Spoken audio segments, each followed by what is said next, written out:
김성환의 시사야.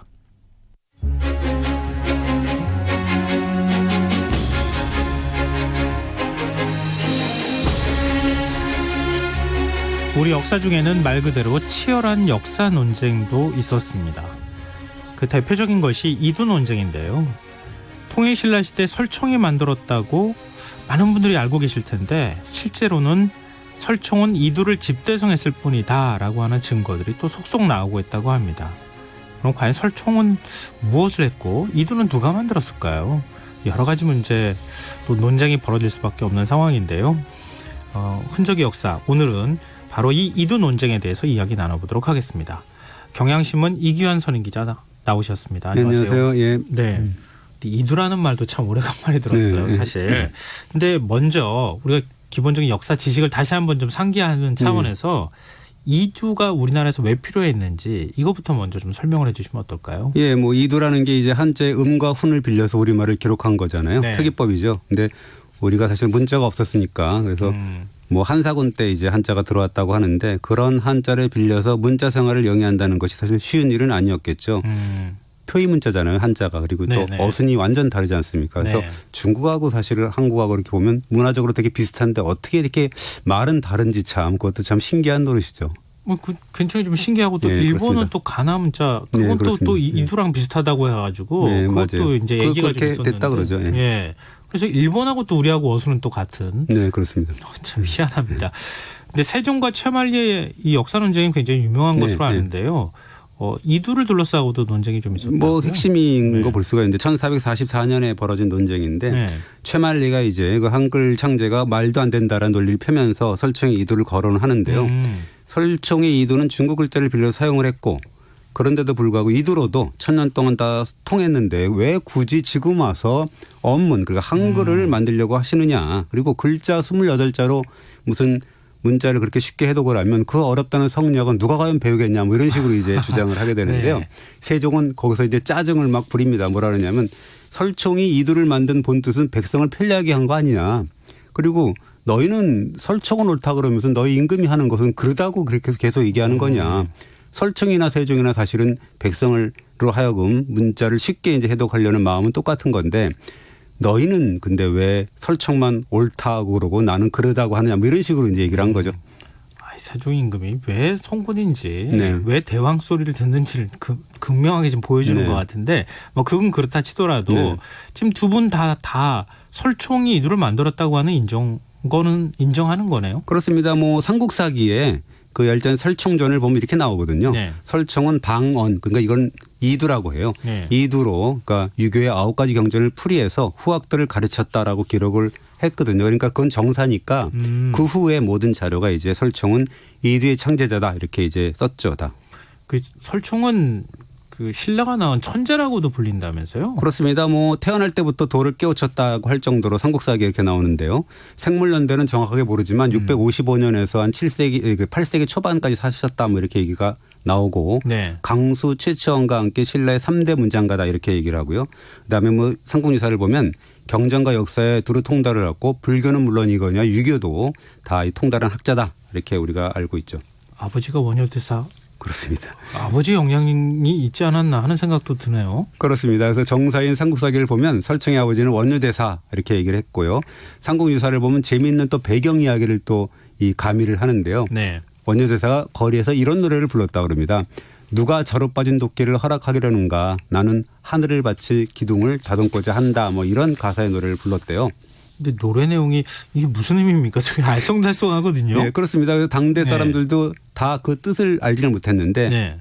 그때 이제 태종무열왕 임금은 알았다는 거죠. 이 도끼자루라는 것은 뭐 여성의 생식기를 의미한다는 거고 그래서 태종무열왕은 이 원효대사께서 아마도 귀부인을 얻어서 훌륭한 아들을 낳고 싶어 하는구나. 나라의 큰 보탬이 될 인재가 태어나겠구나라고 이제 생각을 하고 네. 홀로 살고 있는 자기 딸 요속공주라고 하는 사람하고 이제 인연을 맺게 해서 덜컥 아기를 이제 갖게 만들죠. 이게 뭐 물론 이제 그 네. 나라별로 문화별로 스님이 결혼하는 데도 있고 뭐 그렇지 네. 않은 데도 있기는 하지만 그 시대의 기준을 가지고 저희가 뭐 해석하기는 네. 좀 그런데 지금 시대 기준으로 보면은 어쨌든 스님이 캔들이죠. 아이를 낳은 거 아니겠습니까? 어떻게 보면 이제 네. 태종모혈왕이 그 유명한 그 원유대설을 고승을 파괴시킨 거다라고 하는 건데 사실 그것도 운명인 것이 뭐냐면 역사적으로 보면 그 덕분에 또 우리 또 설청 같은 또 위대한 분이 또 나왔잖아요. 그러니까 그렇죠. 대단한 거죠. 예. 그러니까 뭔가 훌륭한 분은 다 이렇게 범상치 않은 비범한 그렇습니다. 뭔가의 출생 그게 있지 않나 이런 생각도 드는데요. 예, 그렇죠.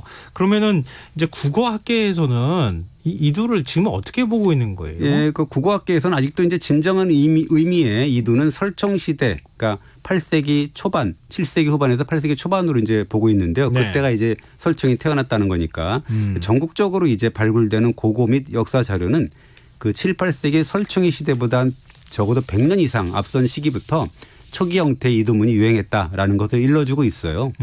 구체적으로 어떤 자료들인가요? 그러니까 오늘 주제인 뭐 이 저수지를 쌓은 기록을 남긴 무술 오작비라는 비문이 있고요. 그다음에 네. 화랑들이 나라의 충성을 생각하는 내용을 담은 임신서기석 이런 게 있고 그다음에 남산 신성비 그다음에 이제 월성이라든가 뭐 하만 선상산성에서 이 출토가 된 목간들을 보면 한자를 국어의 어순으로 이렇게 배열한 그 흔적 이런 네. 것들이 남아 있고 그래서 이두의 초기 형태가 이제 등장을 하게 되는 거거든요.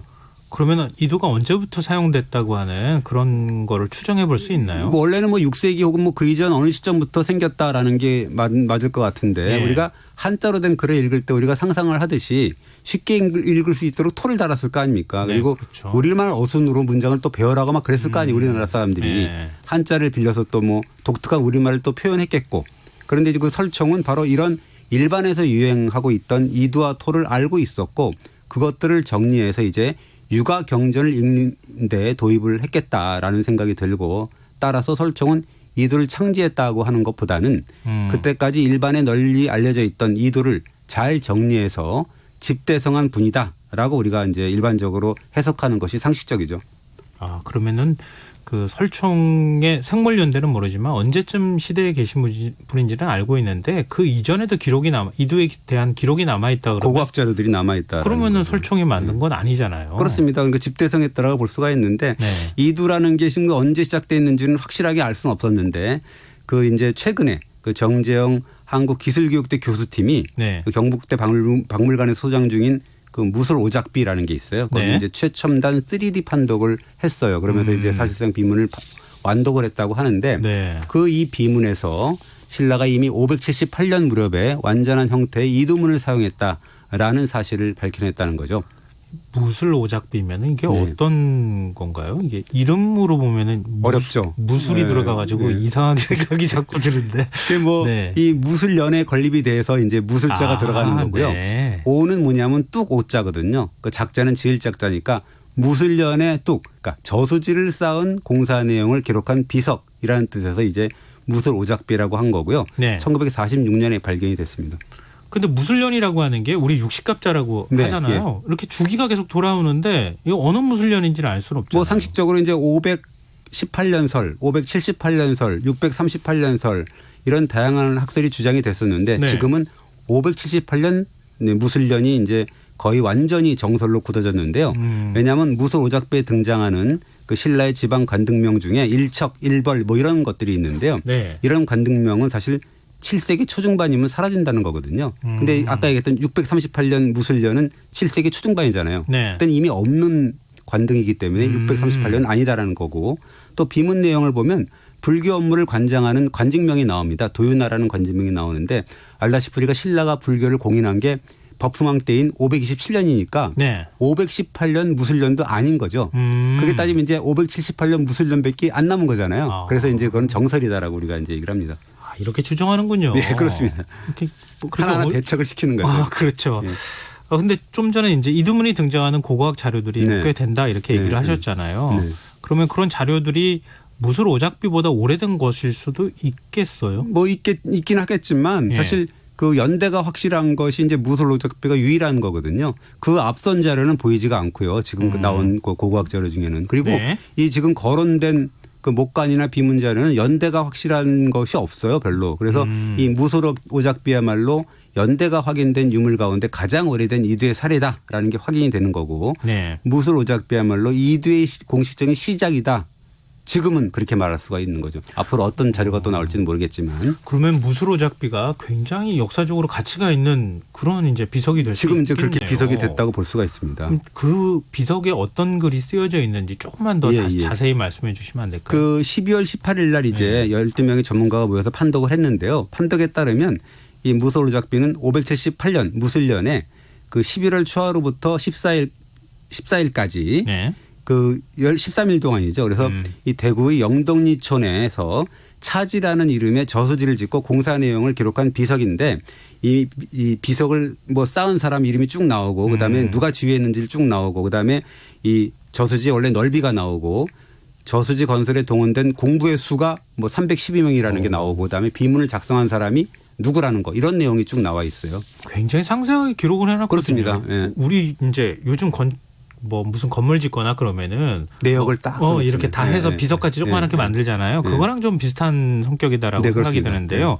근데 이 중에 비문 중에 이두문은 어떻게 기록돼 있습니까? 그 이 정지영 교수 판독에 따르면 무엇보다도 국어학자인데요. 네. 이 무술오작비에는 신라가 578년 무렵이면 이미 완전한 형태의 이두문을 사용했음을 보여주는 글자가 있다라고 하면서 그 대표적인 예가 바로 비문 첫 행에 등장하면 하는 차성제라는 부분이 있습니다. 차성제요? 사람 이름도 아니고 이게 차성제가 무슨 뜻입니까? 예, 이게 뭐 사람 이름 같은데 그건 아니고요. 뭐 이것을 이룬이라고 하는 때를 표현하면서 이것을이라는 것을 의미하는 이것 차자하고 이룰 성자 그다음에 있을 제자를 쓴 겁니다. 근데 원래 우리가 한자식 표현을 한다 그러면 이것을 이루다라고 한다 그러면 그냥 성차라고 하면 끝이에요. 그죠? 영어식으로. 성차라고 하면 끝이잖아요. 근데 무술오작비는 성차가 아니라 차성이라고 했어요. 우리식으로. 그러니까 그렇군요. 이것을 이루다라는 거 차성이라고 했는데 그것도 모자라서 이것 자체가 이제 어떻게 보면 이두의 초기 표현이라는 거죠. 그러면 제자는 왜 붙이는 거예요? 그러니까 제자는 뭐냐면 이게 중요하다는 건데요. 사실 우리말하고 중국어가 다른 점이 하나 있는 게 뭐냐면 우리말은 좀 어려울 수도 있는데 우리말은 뭐뭐 했다라는 거 앞에 여러 가지 선행어미가 붙을 수가 있다는 거죠. 예를 들자면 이루다라는 표현을 아까 얘기했지 않습니까? 그런데 우리가 이루었던이든지 이룰까라든지 이루게 됐던 이런 식으로 계속 이제 그 이루다하고 다하고 사이에 계속 붙인다는 거예요. 붙일 계속 변형을 시킨다. 그런 식으로 계속 굉장히 다양한 형태로 붙일 수가 있다는 거죠. 그런데 바로 이제 우리말은 바로 이런 여러 가지 어미를 계속 붙일 수 있다는 의미에서 교차거라고 해서 붙일 수 있다는 의미를 하는데요. 그래서 우리말이 어렵다라는 거거든요. 그래서 우리가 이것을 이룬이라고 할 때는 한자의 경우는 그냥 성차라고 하면 끝이지만 우리 표현은 순서를 바꿔서 차성이라고 하는데 거기 또 모자라서 또 제자를 더 붙였다라는 거죠. 이제 조금 이해가 가시죠, 되는데요. 우리 영어 표현도 그렇잖아요. 굉장히 무미건조하잖아요. 네, 그렇죠. 표현할 수 있는 그 표현의 내용도 그렇게 다양하지 풍부하죠. 않고. 그래서 어떻게 보면 어렵지만 우리말이 어렵지만 풍부한데 표현력이 중국어도 마찬가지군요. 그러면 차성하고 차성제, 차성제까지 붙였다고 하는 얘기는 일종의 이제 풀이를 하자면 이루었다라고 해야 되는 겁니까? 이루었다라고 하는 거죠. 왜냐하면 있을 제자라는 것이 고대 국어에서는 완료형이라는 거예요. 그렇게 쓴다는 거죠. 그래서 이 차성이라는 것이 이것을 이루는이라는 표기라면 차성제는 이것을 이뤘던, 이루게 됐던 뭐 이런 식으로 이제 우리가 읽을 수가 있다라는 거죠. 제자를 쓰므로 해서 이제 과거 완료나 과거 완료 지속이나 이런 거를 얘기를 한다는 거죠. 이해가 완전히 가시죠? 이렇게. 되게 어려운 주제이긴 하지만 그래서 내가 걱정을 했는데. 다시 가서 보라 그러면 또 이해가 안 되겠지만 원래 그렇더라고요. 설명 들을 때는 다 이해가 된 것 같은데 나중에 그렇습니다. 또 설명해봐 그러면 설명을 잘 못하는데. 이거 취재할 때 굉장히 고생을 많이 합니다. 그래서 뭐 물어보고 해갖고 이게 취재를 내가 기사도 쓰고 그런 건데요. 그래서 이제 이 무술오작비의 차성제 부분은 뭐냐면 결국은 이 저수지를 만들게 됐던 사람들은 누구누구다. 뭐 이런 식으로 이제 계속 이어지는 그런 이 표기법이에요. 참. 혹시 다른 이두식 표현이 있으면은 좀 알려주시면. 예, 다른 이두식 표현이 있어요. 그러니까 우리가 이런 뭐 저수지를 지은 사람 혹은 그 사람의 수는 뭐 이렇게 할 때 사람은 수는 할 때 있잖아요. 그걸 이제 인자, 사람 인자에다 놈자를 쓰고 그다음에 수자, 그러니까 숫자에다가 놈자를 쓰는데 이 자자가 놈자자가 은는이라는 소리라는 거예요. 놈자자가 은는이라고요? 은는이라는 소리가 되는 거죠. 그래서 예. 그래서 인자는 사람은, 그다음에 수자는 수는 이라고 이제 읽는다는 거고요. 그다음에 우리가 문장 종결어민 뭐뭐다를 표기할 때도 보면 네. 갈지자에다가 같을 여자를 같은 그런 한자를 빌려 쓰는데요. 네. 그래서 우리가 작기지라는 표현이 있거든요. 비문에 그거는 뭐냐면 만들어 쓴 다 할 때 그 다자가 이 갈지자라는 거고요. 네. 그다음에 공부여 할 때 공부다 할 때 그 다자가 이 같을 여자를 또 썼다라는 거예요. 뭐 그렇게 이제 썼다는 겁니다. 그것이 이제 우리말 표기 한자를 빌려갖고 썼던 이두식의 표현이라는 거죠. 그러니까 한자 표기로 하면은 도저히 이런 조합이 나올 수가 없는데. 그렇죠. 그걸 이제 빌려서 쓴 거죠. 예. 없었으니까. 왜 이렇게 표현을 했을까 이렇게 네. 생각을 하다 보니까 지금 말씀하신 것처럼 예. 은는이라고 하는 의미에서 놈자자를 예. 붙이거나 그리고 갈지자나 같을 여자를 여자를 붙일 뭐뭐 때도 했다, 뭐뭐 했다 이런 뭐뭐다라는 거. 거죠. 그러니까 중국식 표현에서 도저히 찾아볼 수 없는 예, 것들이 예. 나와서 아 나온 이게 거죠. 이두 표현이구나라는 걸 유추해 볼 수 있다는 네. 건데요. 근데 이렇게 보면은 이런 것들을 비속어로 금성문으로 남겼다는 것만 해도 우리가 이런 역사를 사실을 추론하는데 굉장히 큰 의미가 있군요. 그렇죠. 근데 이제 여기서 또 하나의 중요한 거는 뭐냐면 저수지를 축조를 지휘했던 사람이 이렇게 보면 승려 두 사람 이름이 나와요. 근데 네. 해장안이라는 사람이 보이는데 이 해장안이가 이름이 비군이라는 거거든요. 아 그게 거기에 있나요? 예, 그렇습니다. 그래서 축조 공사에 나오는 지휘자가 나오는데 이 삼국사기나 계림유사 같은 기록을 보면 안이라는 표현이 신라 고려시대에는 비군이라는 의미가 있다는 겁니다. 그러면은 비군이가 저수지 축조 공사를 지휘했다. 그렇죠. 중 한 사람 중에 한 그런 게 있다는 거죠. 그럼 여성의 지위가 그만큼 높았다는 얘기 아닌가요? 뭐 신라에서는 여왕이 3명이나 나왔으니까 그렇다고 볼 수가 있는 건데. 그렇기도 하네요. 예, 그럼 미실도 있잖아요, 우리가. 예, 그래서 예. 네, 그렇지만 어떤 전문가는 뭐 그러더라고요. 뭐 여성 지위가 그렇다고 해서 남성과 똑같다 뭐 이런 건 아니고 다만 조선 시대보다는 더 나았다. 뭐 이렇게 표현하는 게 옳다고 하는데 네. 우리가 역사적으로 뭐 화랑세기를 인정을 한다면 그 뭐 여성의 그 지위가 사실 엄청나게 높았다라고 성적으로도 되게 그 자유로웠다라고 우리가 알 수가 있고 그런 고고학 자료들도 사실 있거든요. 근데 화랑세기가 뭐 무슨 책인지 궁금하신 분들이 있을 것 같은데요. 일단 그 야사죠. 그 화랑세기는. 이 화랑의 지휘자, 지도자의 전기죠. 전기인데 그것이 이제 이 뭐 위선이 아니냐 이런 뭐 논란이 좀 있는데요. 네. 뭐 진서일 수도 있습니다. 아직은 아직은 확실한 거 아니에요. 그렇구나. 거기에도 여성 화랑 얘기가 나오는 건가요? 아니 거기 이제 여성 화랑을 쥐락펴락했고 임금을 쥐락펴락했던 미실이라는 존재 거기가 나오고 거기가 나오고요. 네. 그리고 이제 여러 가지 하여튼 여성의 지위 그다음에 여성의 성적 개방성 이런 것들이 굉장히 표현이 됩니다. 근데 궁금한 게요. 네. 중앙관직까지 받은 남녀 승려가 지방의 저수지를 축조하는 걸 지휘했다? 이건 어떻게 해석해야 되는 거죠? 그 이렇게 해석을 하더라고요. 왕실이나 귀족이 어떤 사찰에 토지를 기부했을 것이다. 그리고 그 기부한 토지 주변에 저수지를 축조할 경우 인력 동원이 필요한 건데 네. 그 인력 동원은 뭐 아무나 뭐 할 수 있는 건 아니잖아요. 네. 중앙정부의 힘이 필요했을 거고 인력 동원을 위해서는 그래서 이제 중앙의 불교 관직을 받은 승려 두 사람 그중에 뭐 여성이 한 사람 있지만 그 사람이 파견되어 가지고 공사를 지휘했다라는 그런 뭐 해석이 가능하더라고요. 그 참 범상치 않은 비문이네요. 네, 진짜 그렇습니다. 어마어마한 네. 역사적 사실이 숨어 있네요. 예, 사실 그 되게 걱정을 한 것은 되게 어려운 주제여서 걱정을 했는데 무술 오작비 자체도 좀 희귀한 거여서 근데 어쨌든 뭐 잘 이해가 좀 되셨죠? 네, 지금은 이해가 됐습니다. 네, 네. 이두에 이런 역사적인 뭔가 숨은 내용들이 있다고 하는 걸 처음 알았습니다. 오늘 굉장히 흥미로운 시간이었습니다. 네. 흔적의 역사 지금까지 경향신문 이기환 선임 기자였습니다. 고맙습니다. 네, 감사합니다. 네, 오늘 모바일 커피 쿠폰 당첨자는 홈페이지 공지사항에서 확인하실 수 있습니다. 김성환의 시사야 2시간 동안 숨가쁘게 달려왔는데요. 오늘 순서는 여기서 마치겠습니다. 저는 내일 밤 다시 찾아뵙겠습니다. 지금까지 시사평론가 김성환이었습니다. 고맙습니다.